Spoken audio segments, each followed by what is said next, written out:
Bueno, vamos a empezar. Estamos en la última parte del curso de Compartiendo la Palabra de Dios. Esta es la parte 4 de cómo se convence hablando al corazón, vehemencia o mover a la acción. Somos del Grupo Hombres de Honor, de Grupo Unidad, de la Iglesia Grupo Unidad. Aquí tenemos nuestra página, por si te quieres enterar más de nosotros. Sí. Vamos a hacer una recapitulación de lo que hemos visto hasta el día de hoy.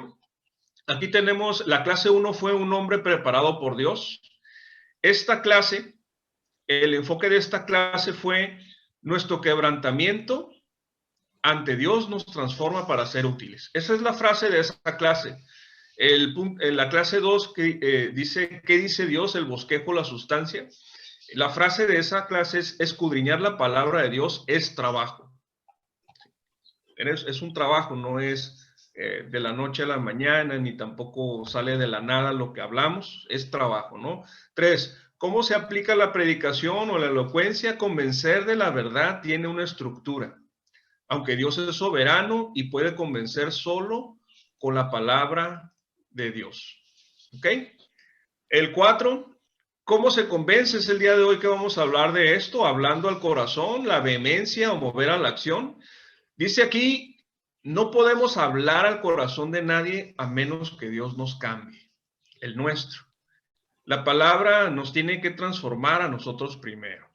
Es decir, si nosotros queremos cambiar o queremos ayudar a que las personas cambien su corazón, sabemos que Dios es el que cambia, pero Dios usa un instrumento para que eso suceda y idealmente debe ser alguien con el corazón ya transformado, ¿no? Entonces ese es el énfasis del día de hoy. Y vamos otra vez a comentar esto, que por qué debemos ser cristocéntricos, ya lo habíamos visto en la clase pasada, lo repito porque es muy importante, y porque Cristo es el tema principal de la Biblia, porque Cristo es el único camino para la salvación, porque Cristo es el mejor ejemplo para cualquier aplicación, porque Cristo es a quien anunciamos, somos sus testigos, embajadores, siervos, y muchas otras ilustraciones más de que se nos hablan de nosotros en la Biblia. Una predicación sin Cristo es solo una conferencia más. Él debe estar implícito o explícito en el mensaje. Esta última frase yo creo que debe de dominar nuestra actividad de poder enseñar la palabra, ¿no? Y de predicar la palabra. ¿Ok? Entonces vamos a entrar en sustancia, cómo se convence, hablando al corazón, la vehemencia o mover a la acción. Aquí puse este versículo que habla de Jeremías, habla del corazón, lo vamos a leer rápidamente, dice, engañoso es el corazón más que todas las cosas y perverso. ¿Quién lo conocerá? Yo Jehová que escudriño la mente y pruebo el corazón para dar a cada uno según su camino, según el fruto de sus obras. El énfasis de este versículo es que el corazón, aunque aparentemente es limpio a la vista de la persona que no conoce de Dios, Dios sabe que el corazón tiene perversidad y tiene engaño. Y nosotros, al momento de nosotros hablar al corazón, tenemos que descubrir el corazón de las personas que están oyendo para que nosotros podamos hacer un camino de ese corazón perverso al camino del corazón de Cristo, para que Cristo sea ese sanando el corazón, esa respuesta, esa otra cara de la moneda que necesitamos nosotros para poder ser efectivos, ¿no? Entonces vamos a hablar de 4 temas el día de hoy solamente, aunque están un poquito cargados, ¿sí? El primer tema es, ¿qué significa hablar al corazón? ¿Sí? El segundo es, no somos el Espíritu Santo. El tercero es el estilos de predicador. Y el número 4 es el ejemplo de predicación o guión, lo que habíamos visto en la clase pasada, ¿no? Bueno, vamos a empezar. ¿Qué significa hablar al corazón? Y para esto voy a utilizar el mejor ejemplo que existe en la Biblia, desde mi punto de vista, de lo que significa hablar al corazón.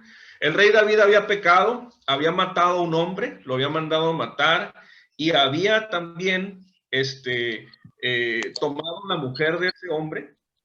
Y no solamente eso, sino que cuando al momento de tomar esa mujer prácticamente la violó y tuvieron un hijo producto de ese encuentro ilegítimo, ¿verdad? Y pasó el tiempo desde ese encuentro hasta que nació el bebé y pasó todavía un tiempo más. Y luego el profeta Natán va a hablarle al corazón a el rey David. Y lo voy a leer.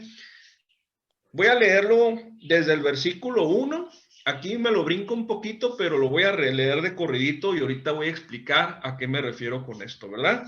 Dice aquí, Jehová envió a Natán a David y viniendo a él le dijo, había dos hombres en una ciudad, el uno rico y el otro pobre. El rico tenía numerosas ovejas y vacas, pero el pobre no tenía más que una sola corderita que él había comprado y criado y que había crecido con él y con sus hijos juntamente, comiendo del bocado y bebiendo de su vaso y durmiendo en su seno, y la tenía como una hija. Y vino uno de camino al hombre rico, y éste no quiso tomar de sus ovejas y de sus vacas para guisar para el caminante que había venido a él, sino que tomó la oveja de aquel hombre pobre y la preparó para aquel que había venido a él. Entonces se encendió en furor de David en gran manera contra el hombre, y dijo a Natán, vive Jehová que el que hizo es digno de muerte, y debe pagar la cordera con 4 tantos, porque hizo tal cosa y no tuvo misericordia. Entonces dijo Natán a David, tú eres aquel hombre. Y así he dicho Jehová, yo te ungí por rey de Israel, y empieza a reprenderlo, ¿verdad?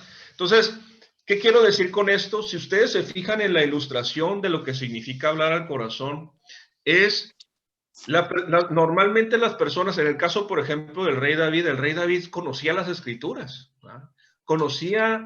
Podía distinguir entre lo bueno y lo malo. Y al distinguir entre lo bueno y lo malo, él podía él podía hablarle al, al, al corazón de David porque él conocía eso. Entonces, al hablarle al corazón a David con una ilustración, él sorprendió a David con la verdad cuando David se veía, no se estaba viendo a sí mismo, pero sí podía ver a otra gente, ¿no? Entonces, eso es un ejemplo de lo que significa hablar al corazón. Ahora, el predicador es el primero en recibir, es decir, el predicador, la persona que va a enseñar, es la primera persona que recibe y muchas veces recibe el mensaje de una forma mucho más rica que la capacidad del predicador o del maestro de comunicarla. Entonces, eso es algo que suele suceder. A todos yo creo que nos va a suceder eso y no es algo malo, es algo correcto porque Dios nos enseña mejor a nosotros que lo que nosotros podemos enseñar a los demás, ¿verdad? Ahora, la ilustración es un enlace entre la verdad bíblica y la forma de pensar del oyente. Utilizando el ejemplo de David aquí, eso fue lo que sucedió. David tenía en su mente una verdad bíblica, ¿sí? ¿Cuál es la verdad bíblica? Que no tomarás, no desearás, no codiciarás a la mujer de tu prójimo. Y luego, más adelante, la ley decía que si un hombre tomaba a una mujer, ese hombre debía ser digno de muerte. Sí, era digno de muerte según la ley, ¿verdad? Y la mujer, si la mujer consentía en eso, ella también debía de morir. Ese era lo que decía la ley. Ahora, el texto no nos deja tan claro si Betsabé consentía en eso, pero si tomamos la referencia de que así es, entonces los dos debían de morir. Entonces, Natán reprendió a David, pero a la vez cuando lo reprendió y le empezó a decir, le dijo que él no iba a morir, pero al final sí murió. O sea, murió en el sentido de que tuvo que ver cómo Dios permitió que su hijo enfermara para que su hijo muriera, ¿no? Le dejó entender lo que Dios tuvo que experimentar con él, ¿no? Entonces, para hablar al corazón, ¿qué se necesita? Se necesita que la primera idea sea verdad. Y para que una idea sea verdad, tiene que estar anclada a la palabra de Dios. Podemos anclar una idea de verdadera en cualquier otra cosa, pero no va a surgir el efecto de transformación como nosotros deseamos que la gente ame la palabra y que conozca de Cristo, nosotros tenemos que enlazar las ideas con la palabra de Dios. Ahora, la segunda debe ser una ilustración donde se use la verdad y la haga personal. Es decir, muchas veces nosotros podemos hacer una lista de verdades, ¿no? Vemos los 10 mandamientos o los 2 mandamientos, ¿no? Amarás a tu Dios con toda tu alma, con tu corazón, con toda tu mente y a tu prójimo como a ti mismo, ¿sí? Y nos puede suceder como al escriba, ¿no? ¿Y quién es mi prójimo, no? ¿O de dónde sale eso, no? Entonces, entra una ilustración en donde Jesús o la persona que nos esté hablando nos ilustra quién es nuestro prójimo y al mismo tiempo la ilustración hace un enlace entre la verdad bíblica y lo que nosotros no estamos haciendo bien. Es decir, presenta una evidencia, haciendo referencia a la clase pasada, ¿no? Ahora, la tercera debe ser un descubrimiento de que la persona incurre en el supuesto de la primera idea, reforzando por la ilustración y si es necesario por otras o versículos, es decir, presentas un refuerzo a la evidencia. Pues haces una primera idea, ¿verdad? La segunda debe ser una ilustración que conecte la verdad con algo personal y la tercera debe ser el descubrimiento de quién se está hablando, ¿no? Aquí vemos exactamente ese patrón con Natán y David, ¿sí? Y Natán le descubre que está hablando realmente de David, ¿no? Entonces, el último punto, aquí el penúltimo dice, no hay que abusar de las ilustraciones. Las ilustraciones ayudan al oyente a entender la palabra, pero si nosotros abusamos de eso, podemos desviar la atención del oyente de la palabra a estar más interesado en las ilustraciones. Normalmente el patrón que usaba Jesucristo es pasaba alguna situación o le hacían alguna pregunta, él decía la enseñanza rápida y luego ponía una ilustración, ¿sí?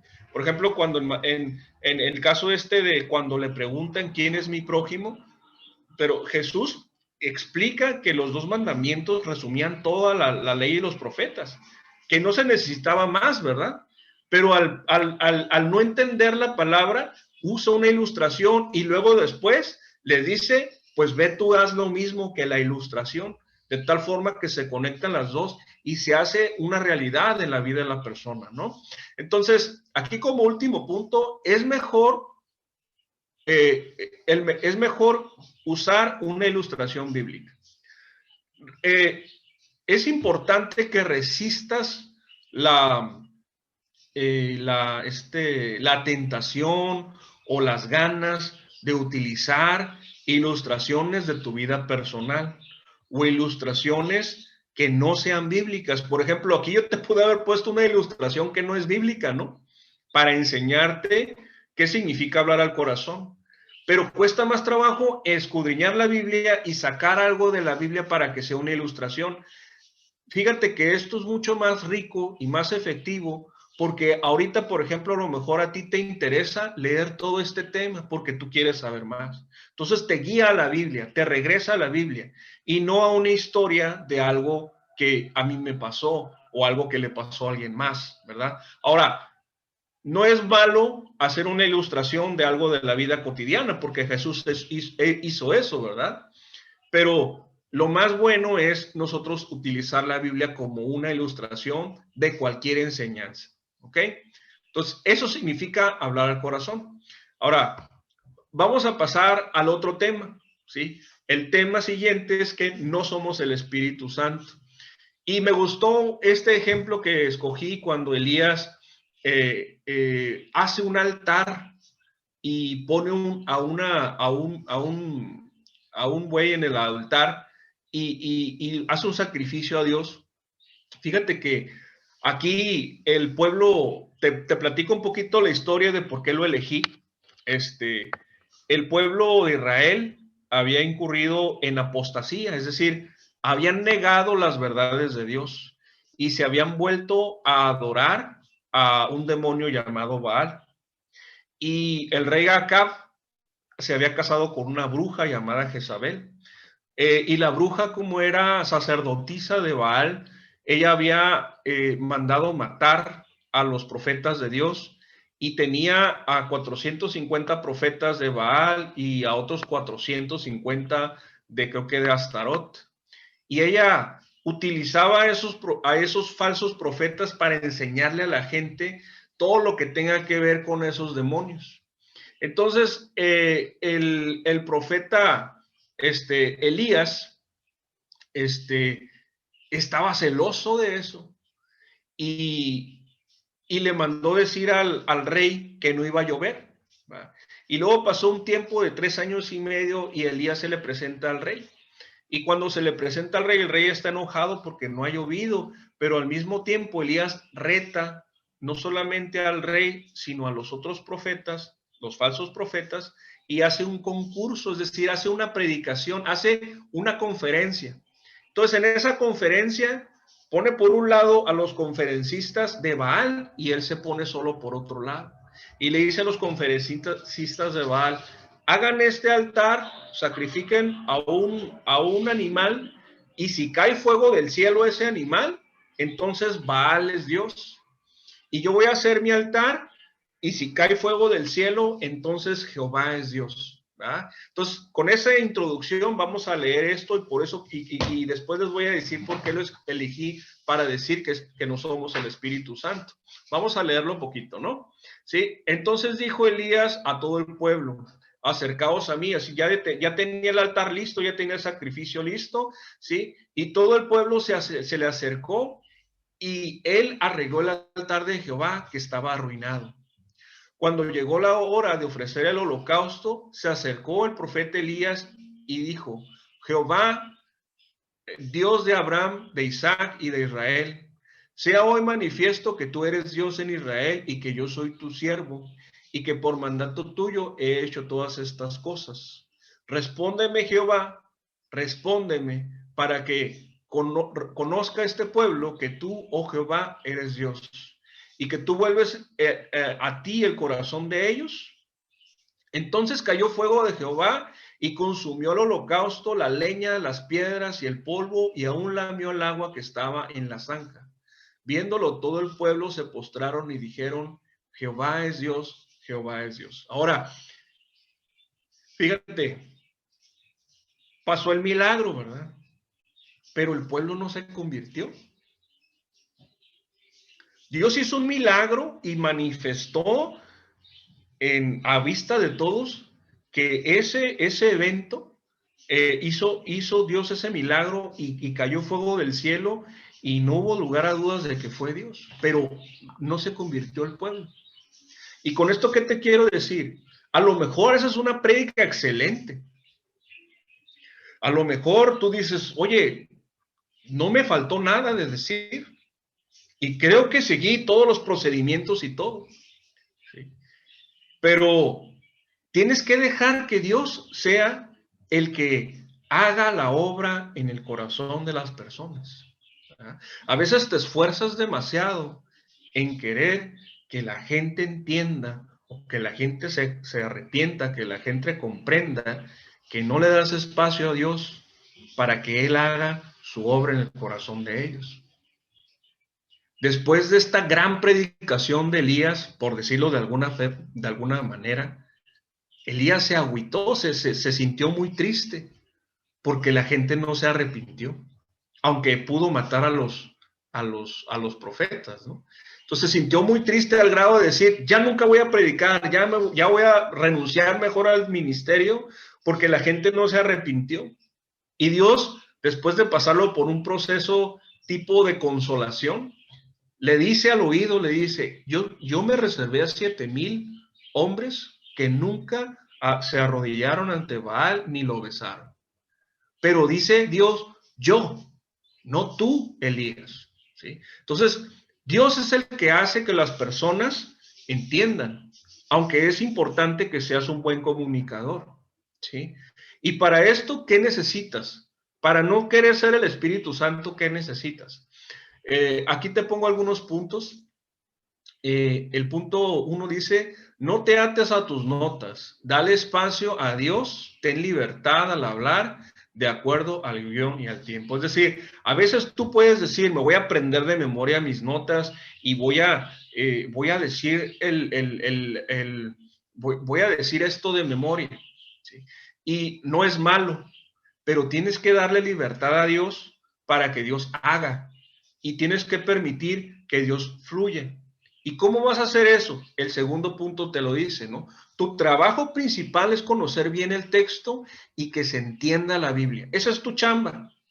Esto es suficiente para transformar vidas. Es decir, si tú a lo mejor no eres muy bueno en ilustrar o no eres muy bueno en exhortar, ni tampoco en consolar, por lo menos debes de ser bueno en que la gente entienda de qué se trató el pasaje que hablaste.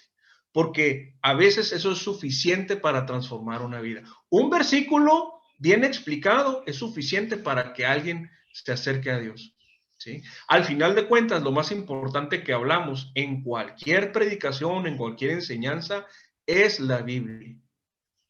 Nosotros le damos un sentido como lo vimos en la primera clase, pero lo más importante es la Biblia, ¿no? Ahora, el siguiente punto es, permite que Dios cambie la prédica o estudio incluso a último minuto. La obra es de Dios y no nuestra. Esto no significa que seas flojo o confiado, es decir, a veces, y a mí me pasa más de una vez, y me ha pasado en estas clases, de hecho, ¿no?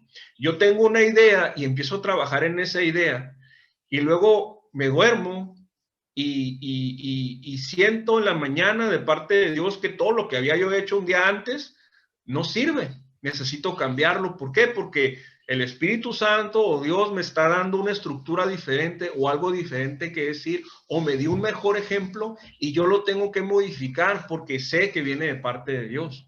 Y así también te va a pasar a ti cuando tú estés preparando alguna prédica o alguna clase, tienes que dejar a Dios que te guíe y que te haga las modificaciones que tengas que hacer, ¿sí? Esto pasa más seguido de lo que a lo mejor pudieras pensar, ¿verdad?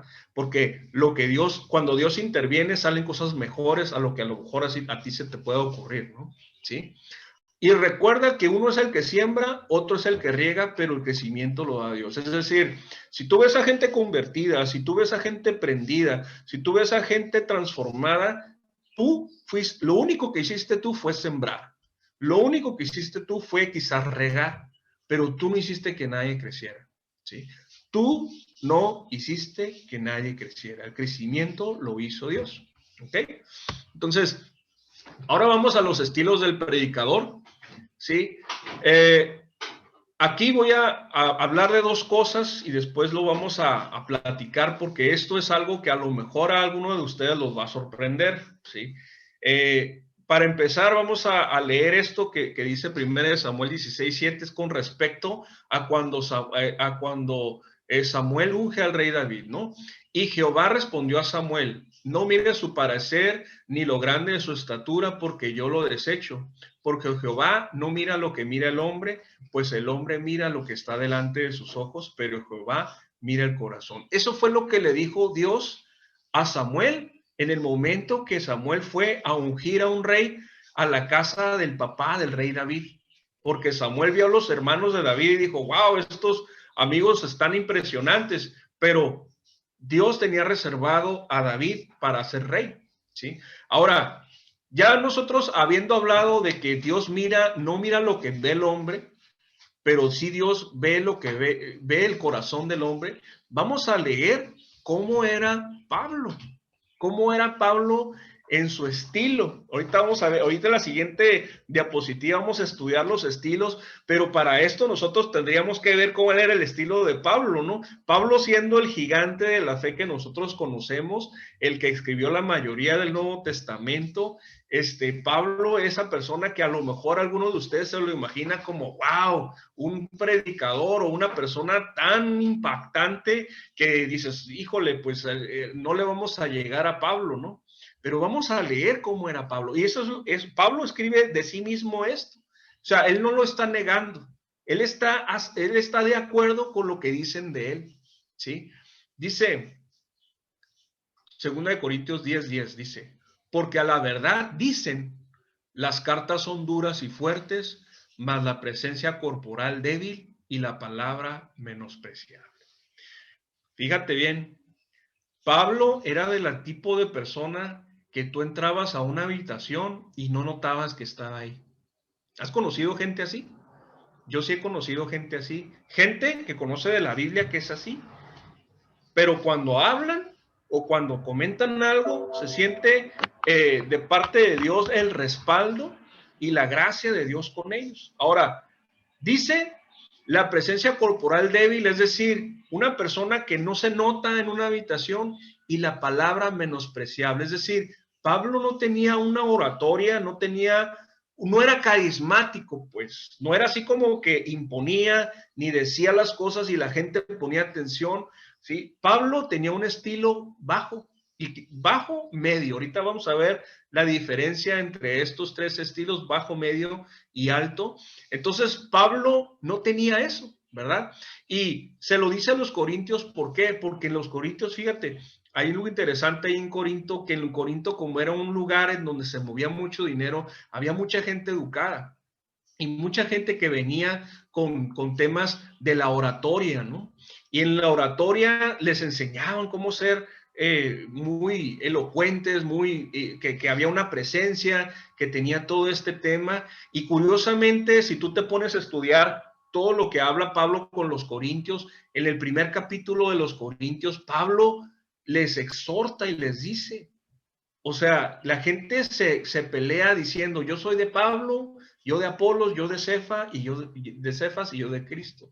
Apolos era un judío que se hizo cristiano, pero él se distinguía porque él era muy bueno hablando, ¿sí? Era muy bueno, era un predicador excelente, Apolos, pero Pablo era superior, ¿verdad? Entonces Apolo era muy bueno, pero Pablo era superior, aunque su estilo era débil, ¿sí? Y la palabra también un poquito baja, ¿verdad?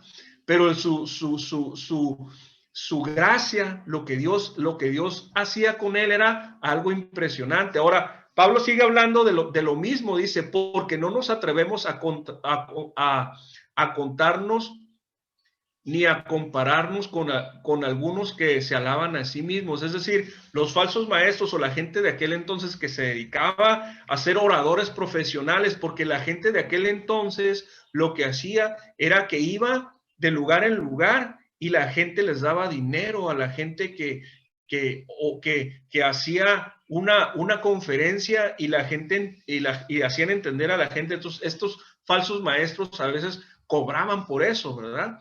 Entonces, y no eran parte de la iglesia, simplemente se tomaban de estos ejemplos para hacerlo, ¿no? Pero ellos midiéndose a sí mismos por sí mismos y comparándose consigo mismos, no son juiciosos, es decir, había competencia, pues, ok, yo tengo esta cantidad de gente, yo reuní esta cantidad de gente y el otro, yo reuní tanta cantidad de gente y ahora comparándose a sí mismos consigo mismos significa que, pues hoy tuve 1000, mañana tuve 1500, entonces voy bien y así, ¿no? ¿Sí?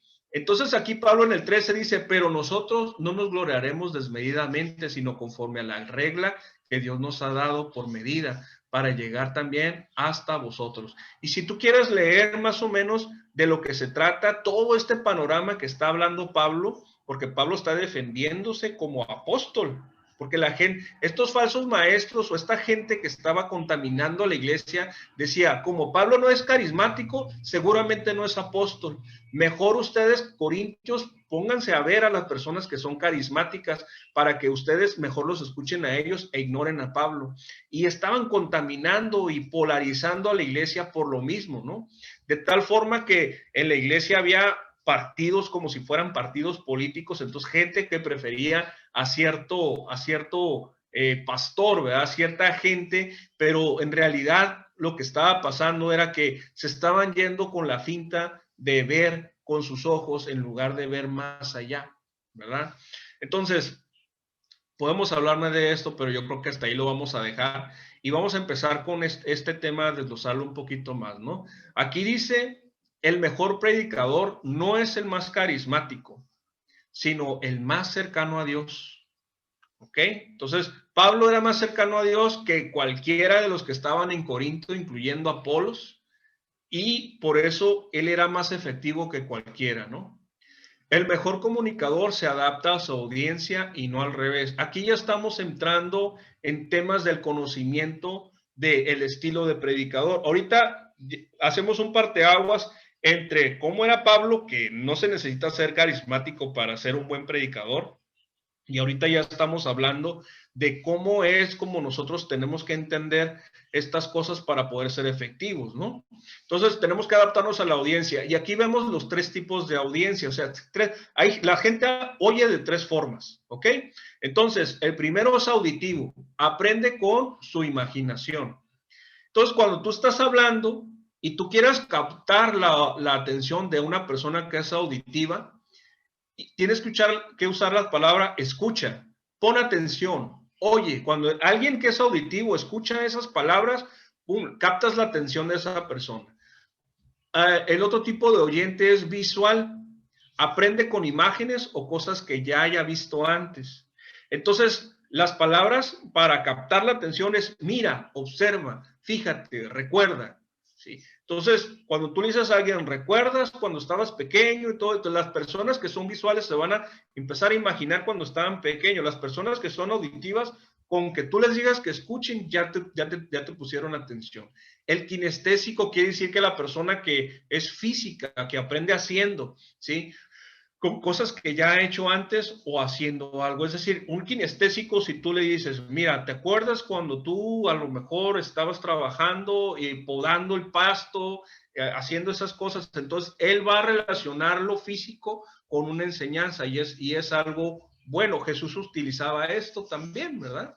¿Sí? Entonces, el lenguaje corporal y el movimiento es algo muy efectivo para X. Si tú estás parado y no te mueves o no haces un movimiento de manos, por ejemplo, si tú vas a hablar cuando algo se expande y haces un movimiento con las manos así, entonces el kinestésico va a poner atención porque está viendo algo, está relacionando lo que está escuchando con algo físico, ¿verdad? ¿Sí? Entonces, hasta ahí, esos son los tres tipos de audiencia y esos son tips para que tú puedas captar la atención de quien sea cuando tú estás exponiendo la palabra, ¿no? Ahora, esta tablita, me va a faltar tiempo para explicarte esta tablita, pero lo bueno que te voy a mandar o le puedes poner pausa al video para que tú puedas relacionar lo rico que es cada estilo de predicador. Y es decir, esto es como de un menos a un más, pero vamos a explicarla, ¿no? ¿Sí? El estilo bajo, ¿sí? El estilo bajo tiene muchos sinónimos, ¿no? ¿Sí? Y nosotros relacionamos el estilo bajo con la sustancia, es decir, el estilo bajo se encarga de nutrir la mente únicamente, ¿sí? El estilo bajo es perfecto para enseñar teología, para ilustrar el conocimiento, ¿sí? El estilo bajo prueba y razona, ¿sí? El estilo bajo, como lo vimos en la clase anterior, edifica. Hay un fundamento, hace un fundamento, ¿sí? Ahora, en esta parte de aquí, yo les quiero decir algo. La Biblia, o sea, estos tres estilos son retóricos, o sea, es un estilo retórico de la oratoria.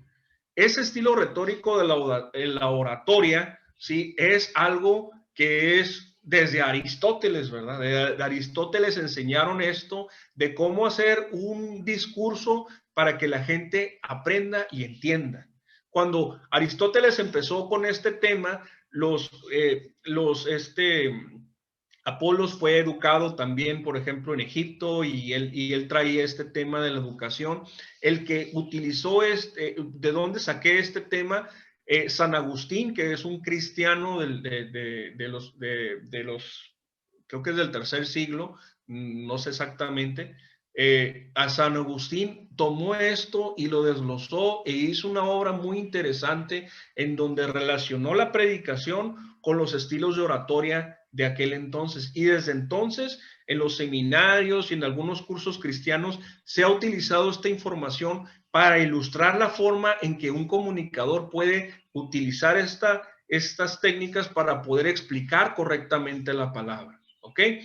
Entonces, toda la Biblia tiene un estilo retórico, es decir, un estilo de sustancia, puede ser un estilo elocuente o puede ser un estilo de vehemencia, ¿sí?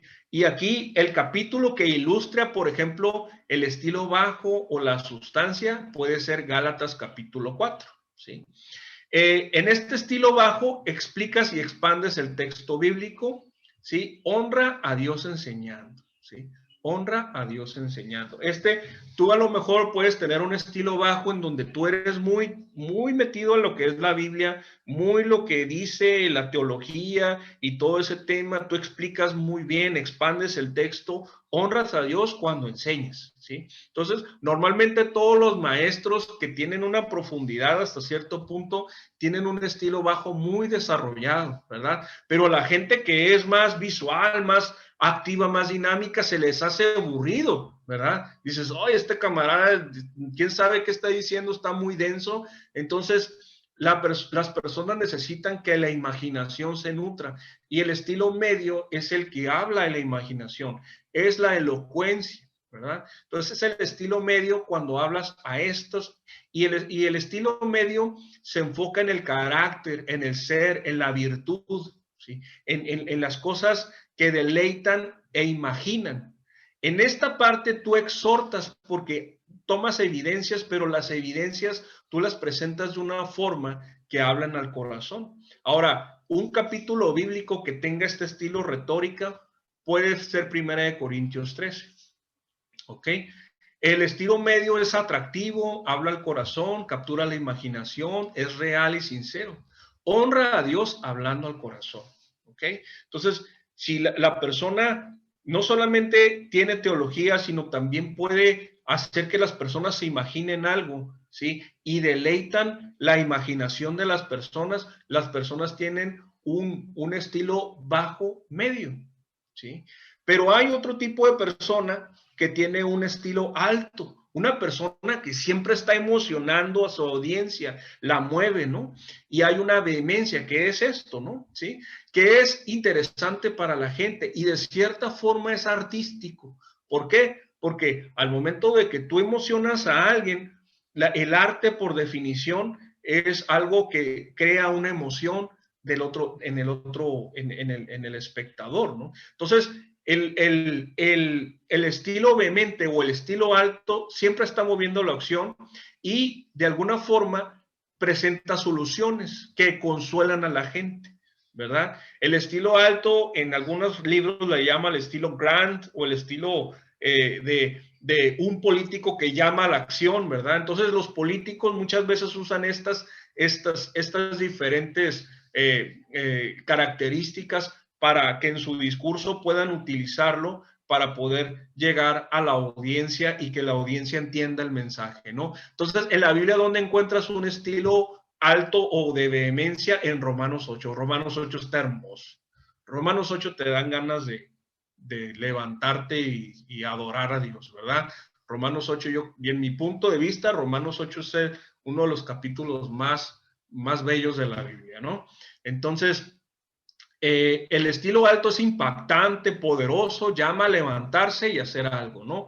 Y honra a Dios dando tu vida, o sea, emoción, ¿sí? Es donde la persona que está hablando se pone a sí mismo como al frente de la batalla y dice, vámonos, yo soy el primero y yo voy a ir, síganme, ¿no? Y eso es el estilo alto, ¿verdad?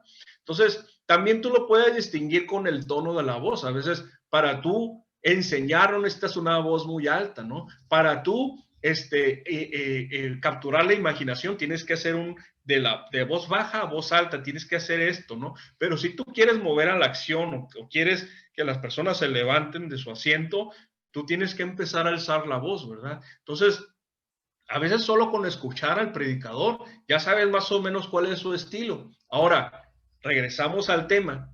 Pablo era de este estilo y a lo mejor estaba entre este y este, ¿no? No quiero decir que las personas que están en el estilo alto o en medio alto son malos, de ninguna forma. Por ejemplo, Apolos, yo creo que estaba entre medio y alto, ¿verdad? O bajo, medio, alto. Apolos no tenía tanta teología, pero emocionaba, ¿sí? Y movía la imaginación y gente lo captaba, ¿no? Sí, pero sí sabía la Biblia, dice que era versado en la Biblia, ¿no? Entonces aquí vamos a responder, a comentar estos puntos. Dice, lo mejor es identificar el estilo retórico de cada pasaje para aplicar el estilo correcto a la predicación. Es decir, tú de alguna forma te tienes que imaginar que el escritor, la persona que escribió ese pasaje, ¿en qué estilo estaba escribiendo? Si estaba escribiendo para enseñar nada más, por ejemplo, Gálatas 4 es un estilo nada más de pura enseñanza, te está enseñando doctrina, ¿sí? Primera de Corintios 13 está escrito para que tú te imagines algo y digas, wow, qué padre es hablar del amor así, ¿verdad? Y Romanos 8 está escrito para que tú digas, wow, o sea, esto está excelente, ¿no? Y de eso se trata esto, ¿no? Es decir, y la siguiente recomendación es, no dejes que tu personalidad opaque el estilo del texto. Es decir, si tú vas a ser el mejor comunicador, tú vas a tomar el texto y tú vas a ser fiel al estilo del texto que la persona quiso comunicar. Por ejemplo, yo a lo mejor yo no hablaría de Romanos 8 con un estilo bajo, yo mejor hablaría de un Romanos 8 tratando de esforzarme, porque yo no tengo el estilo muy alto, tratando de esforzarme en transmitir la emoción de lo bello que es Romanos 8. ¿verdad? Y yo quiero emocionar a las personas porque yo estoy emocionado primero de que esto está excelente, esto está bellísimo. Y vamos a honrar a Dios así, ¿no? Entonces, no dejes que tu personalidad opaque el estilo.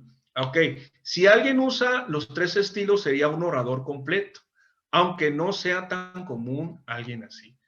A veces tenemos que entrar a la escuela, tenemos que leer algunos libros, entrar en un curso como este, este es un curso de introducción, de ninguna forma pretendo que tú aprendas todo. Yo que lo que quiero es que tú tengas un panorama y que te ubiques en qué estilo seas y que no te sientas mal de que hay alguien que hable muy alto y que mueva la acción cuando tú a lo mejor hablas de un estilo bajo o que tú tienes un estilo medio y así, ¿no? O sea, de lo que se trata es que tú conozcas tu estilo, que de alguna forma le saques el mayor provecho y que vayas viendo las áreas de oportunidad que tú tienes para ir mejorando, ¿verdad? ¿Sí? Entonces, los tipos de predicación, básicamente hay dos tipos de predicación. El expositivo, ¿sí? Que el texto determina el tema, es decir, tú agarras un texto y empiezas a explicar lo que dice el texto, ¿sí? Como nosotros hicimos la serie han hecho series de libros en la iglesia, serie de Efesios, serie de primera de Timoteo, segunda de Timoteo. Entonces, eso es expositivo, eso es ir versículo por versículo e ir explicándolo, ¿no? El siguiente es temático, el predicador elige el tema y vas tomando de diferentes áreas de la Biblia lo que tiene que ver con ese tema, lo condensas y empiezas a hablar de eso, ¿no? Esos son los dos tipos de predicación. Hay más, ¿verdad? Pero básicamente se derivan de esto, ¿sí? ¿Sale? Entonces, vamos a entrar en el ejemplo de la predicación que nosotros utilizamos la vez pasada. Nos vamos a ir rapidito porque el tiempo se nos está acortando, pero no hice la prédica muy larga, ¿sí? Yo le puse un adorador y un conferencista. Eso le puse, así le puse a la prédica. Si se acuerdan, ya habíamos visto el guión, ya habíamos visto la sustancia, ya habíamos visto todo eso. Entonces, un adorador y un conferencista. Para empezar, me gustaría que viéramos el versículo de Lucas 11, de 50 al 51. ¿Qué quiero probar con esto? El tema es que todos predicamos todo el tiempo y voy a utilizar a Abel como ejemplo, ¿sí? Jesús está hablando aquí de Abel, dice, para que se demande de la generación la sangre de todos los profetas que se ha derramado desde la fundación del mundo, desde la sangre de Abel. Es decir, Jesús está contando a Abel entre la lista de todos los profetas, desde Abel hasta Zacarías, dice en ese versículo, ¿no?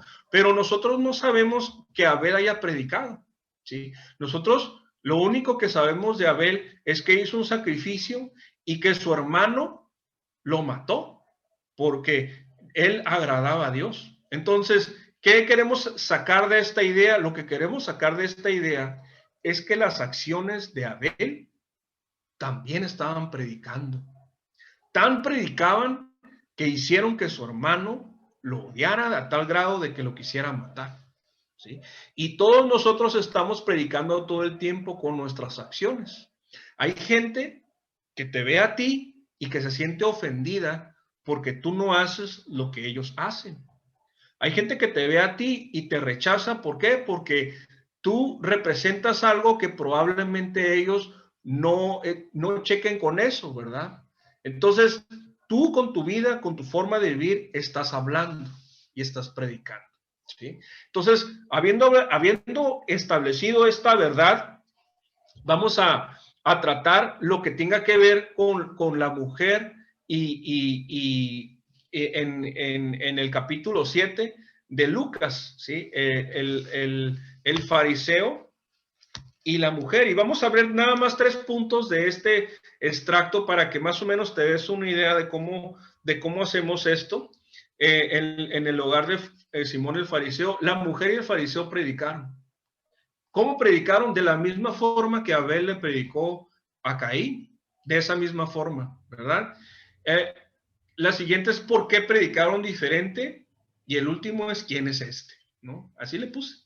Entonces vamos a ver de qué se trata, ¿sí? El contexto histórico, mira, Jesús ya había empezado su ministerio. Había 3 tipos, había un grupo religioso que se llamaba, una secta de los judíos que se llamaban los fariseos, ¿sí? Y había 3 tipos de fariseos. Los fariseos pensaban 3 cosas diferentes de Jesús. Estaban divididos entre ellos. Un grupo de fariseos eran simpatizantes de Jesús, como José de Arimatea, que lo bajó de la cruz, y también Nicodemo, que terminó siendo simpatizante de Jesús, y así entre muchos otros, ¿no? El otro grupo era personas que eran detractores, que rechazaban a Jesús, que eran sus enemigos de Jesús, ¿verdad? Y había otro grupo que ni era ni uno ni del otro, ¿sí? Que nada más eran como interesados, ¿sí? Como que eran alguien que nada más estaba viendo a ver quién era Jesús, y si les convenía, se acercaban a él, y si no les convenía, no se acercaban a él, ¿no? Y recordemos que los fariseos, los saduceos, los judíos de aquel entonces, ellos esperaban a un personaje político. Ellos esperaban que el Mesías se levantara como un rey y que ese rey sustituyera el gobierno de Roma en ese lugar. Entonces ellos veían al Mesías como un político carismático que la gente le iba a seguir, como siguió al rey David. Y la mayoría de estos fariseos buscaba estar bien entre ellos, verse bien, ¿verdad? Ellos normalmente se alababan a sí mismos, siempre se estaban comparando entre ellos para ver, yo diezmé ahora, yo hice esto ahora, entonces siempre era obras y obras y obras. Ellos querían aparentar entre la gente sus virtudes y su nobleza, pero interiormente no estaban en paz con Dios. Sí, Jesús les dice sepulcros blanqueados, por ejemplo, ¿no? Jesús veía el corazón de ellos, claro está, ¿no?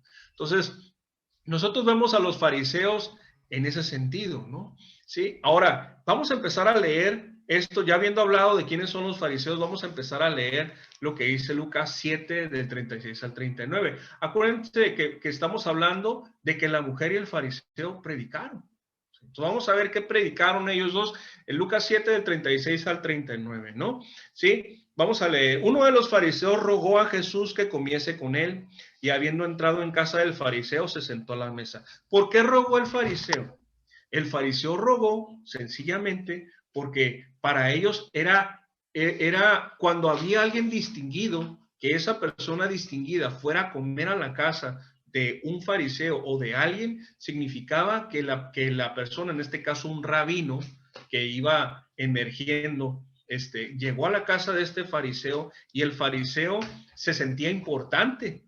Por eso le fue a rogar, porque como Jesús estaba ganando importancia en su ministerio, él le dijo a Jesús, ven a mi casa. Y cuando llegó a su casa, ¿sí? Él le dijo a todos que iba a estar en su casa. Normalmente, cuando un rabino o un rabino, un maestro judío, iba a la casa de alguien, esta persona le avisaba a mucha gente, tenía invitados principales, pero la casa se quedaba abierta para que cualquier persona pudiera pasar dentro de la casa y escuchar las enseñanzas directamente del rabino, ¿sí? 37. Entonces una mujer de la ciudad que era pecadora, al saber que Jesús estaba a la mesa en la casa del fariseo, trajo un frasco de alabastro con perfume. Y estando detrás de él a sus pies llorando, comenzó a regar con lágrimas sus pies y los enjugaba con sus cabellos. Y besaba sus pies y los ungía con perfume. Cuando vio esto el fariseo que le había convidado, dijo para sí, este si fuese profeta conocería quién y qué clase de mujer es la que le toca, que es pecadora. ¿Sí? Entonces la explicación por la cual la mujer estaba ahí era lo que les comentaba. La casa estaba abierta, cualquier persona podía entrar. Normalmente solamente entraba gente que era conocida del dueño de la casa, ¿verdad? Pero en este caso la mujer de alguna forma se enteró. Y fíjense, adentro, aquí puse una ilustración, ¿no? Adentro de la casa, normalmente las casas tenían un estanque, una fuente de agua, y de ahí tomaban agua, de ahí tomaban para lavarse, para todo este tema. Había una mesa y las sillas no eran sillas como nosotros nos sentamos a comer, eran como unos reclinatorios, ¿sí? Aquí se ve un reclinatorio. Y aquí se explica cómo la mujer tenía acceso a los pies de Jesús, porque estaba atrás del reclinatorio. Este es un ejemplo, aquí vemos otro ejemplo en donde las personas se inclinaban y normalmente lo que hacían era que con el codo izquierdo se apoyaban y con la mano derecha la tenían libre para poder comer, ¿verdad? Y las personas todas estaban sentadas más o menos así, ¿no? Entonces, eso es lo que explica que la mujer pecadora estaba ahí. Ahora, si tú te pones a analizar, si tú te pones a ver cómo está esta escena, en donde se convirtió esto en una pequeña congregación, cuando esta persona invita a Jesús, e invita a sus amigos, e invita a las personas a que escucharan a Jesús, ¿sí? El fariseo estaba diciéndole a la gente un mensaje con sus acciones. ¿Qué le está diciendo a la gente el fariseo? Miren lo importante que soy. Miren que Jesús me acompaña a mi casa. Miren lo virtuoso que soy, que no solamente soy reconocido por los otros rabinos, probablemente, y que también me está reconociendo Jesús como alguien aprobado, como alguien digno de comer con él en su casa. ¿Sí? Miren cómo Jesús puede hacer que me dé esa distinción comparado con las demás personas. Ahora, si lo contrastamos con la mujer, las personas normalmente se sentaban atrás y empezaban a escuchar y trataban de escuchar las enseñanzas del rabino o lo que se platicaba, ¿sí? Entonces, yo me imagino que la mujer entró al lugar y cuando entró al lugar, pues no sabía bien cómo acomodarse, a lo mejor poco a poco se fue abriendo paso entre la gente de tal forma de estar lo más cerca posible de Jesús. Probablemente empezó a ver los pies de Jesús y se dio cuenta que los pies estaban sucios. Dice el pasaje que ella ya iba preparada con un frasco de perfume. Vemos en la Biblia que esos frascos de perfume eran muy caros.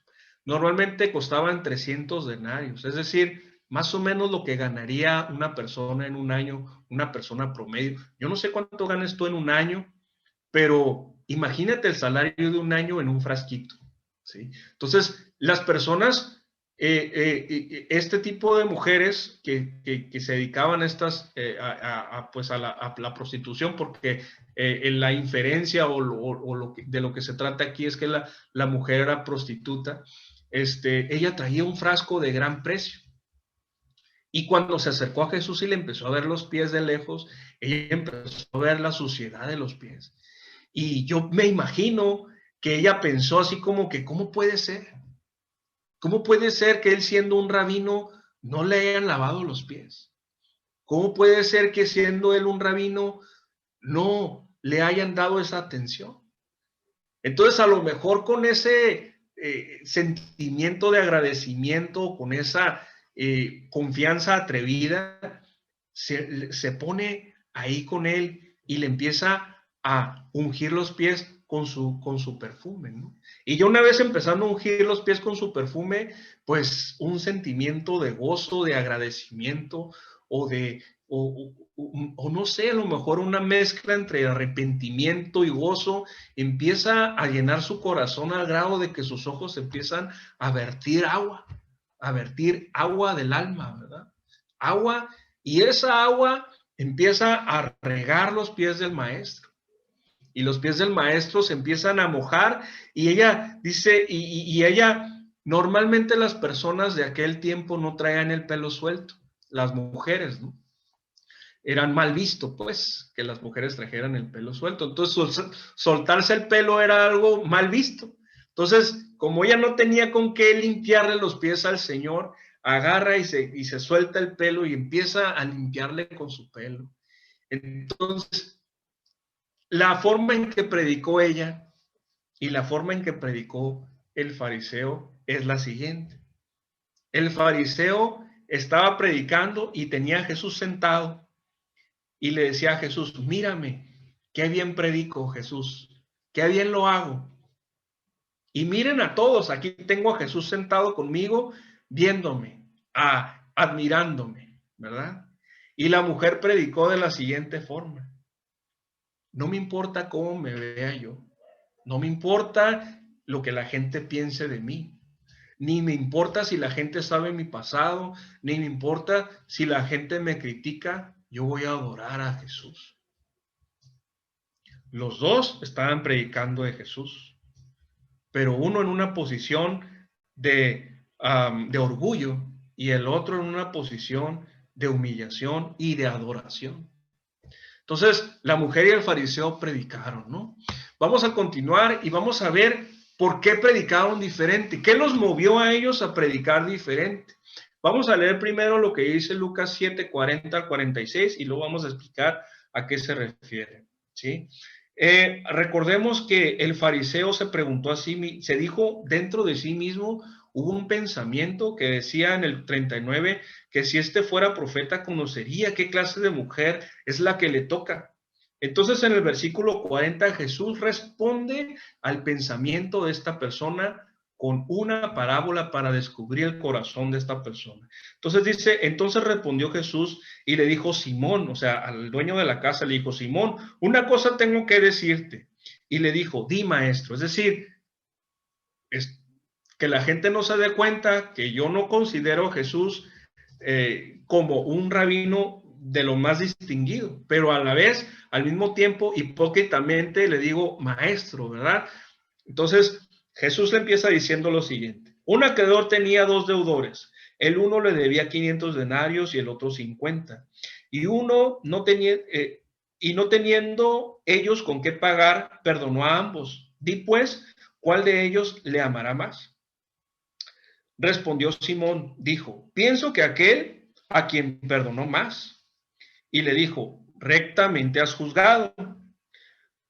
Vuelto a la mujer, dijo a Simón, ¿ves a esta mujer? Entré a tu casa y no me diste agua para mis pies, mas ésta ha regado mis pies con sus lágrimas y los ha enjugado con sus cabellos. No me diste beso, mas ésta, desde que entré, no ha cesado de besar mis pies. No ungiste mi cabeza con aceite, mas ésta ha ungido con perfume mis pies. Entonces, aquí dice que la parábola descubre el corazón del fariseo, de Simón.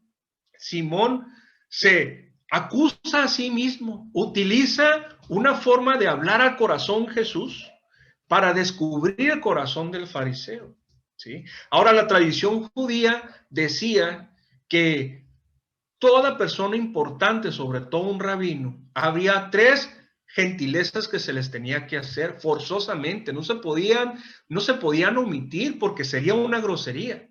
Lo primero que se hacía era que se le ponía la mano en el hombro y se le daba un beso de reconocimiento, de respeto, de amor, de admiración. Después, como ellos venían de la calle y la calle era de tierra, Y en la tierra pues hay polvo, hay lodo, hay a lo mejor desecho de animal también. O sea, el caminar en la tierra y las sandalias que ellos tenían prácticamente eran como guaraches, nada más era una suela con unas correas, entonces era imposible que tú al caminar no se te ensuciaran los pies. Entonces, la siguiente cosa que se tenía que hacer era lavarle los pies. Y luego se le tenía que poner un perfume, ¿sí? Se le podía ungir la cabeza con un aceite o también a veces se le rociaba la barba con perfume de rosas o algo para que oliera bonito, ¿verdad? Entonces, esa era la tradición judía y esta persona, este dueño de esta casa, omitió todo esto con Jesús. Entonces, podemos aquí ver la diferencia entre un adorador y un conferencista, ¿sí?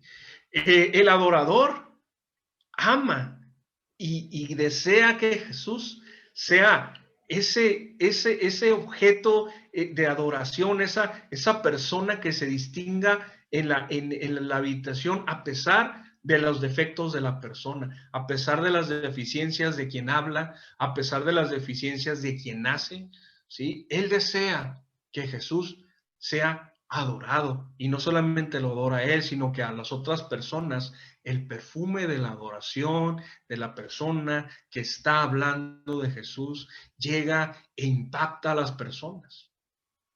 Impacta al tal grado que las personas que se divide la congregación. Se divide entre quién es este hombre o esta persona que está hablando así de Jesús. ¿Qué se cree? ¿Qué se cree que me esté diciendo estas cosas?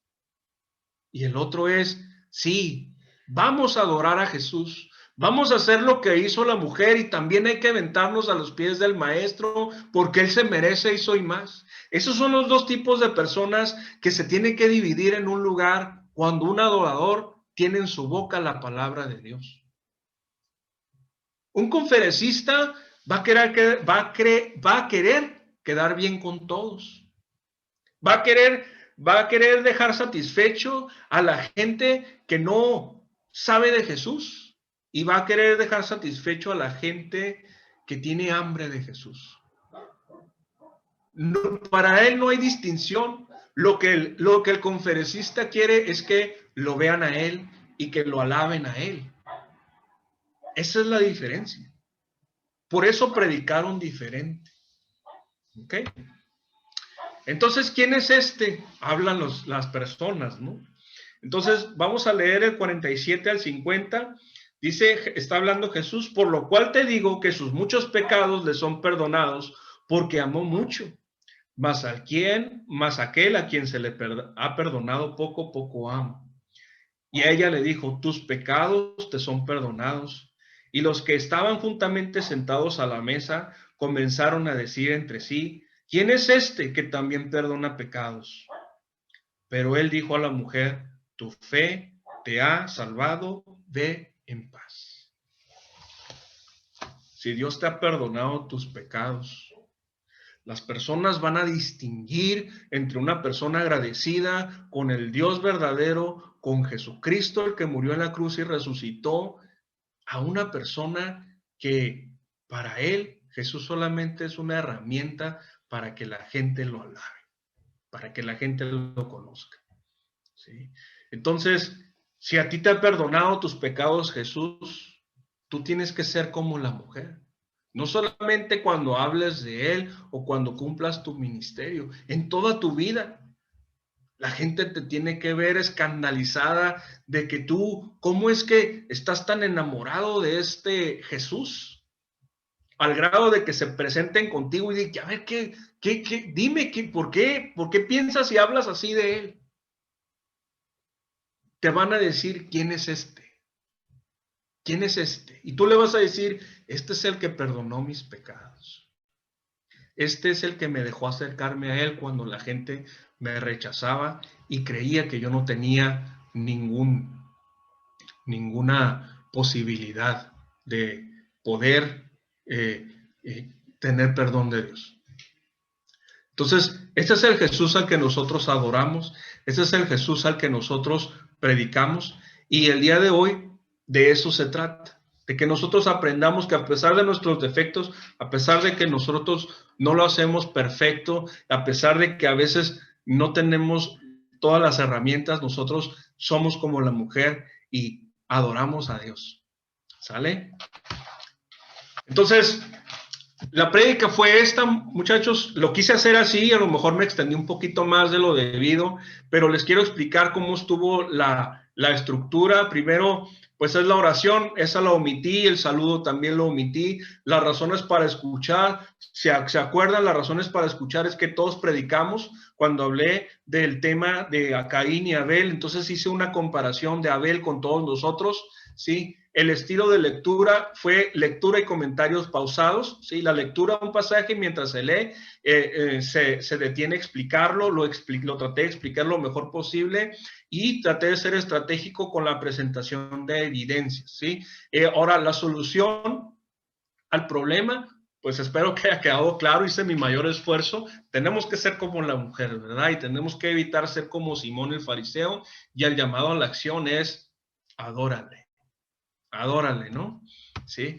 Entonces, ese es el fin del curso, y para terminar me gustaría leerles este versículo, que esto es lo que yo creo que nos debe de quedar claro a todos. Dice según en Timoteo 4, 1, 2, dice: te encarezco delante de Dios y del Señor Jesucristo, que juzgará a vivos y a los muertos, que en su manifestación y en su reino, que prediques la palabra, que instes a tiempo y fuera de tiempo, redarguye, reprende, exhorta con toda paciencia y doctrina. Paciencia y doctrina. ¿Sale? Pues hasta aquí el curso, amigos. Pues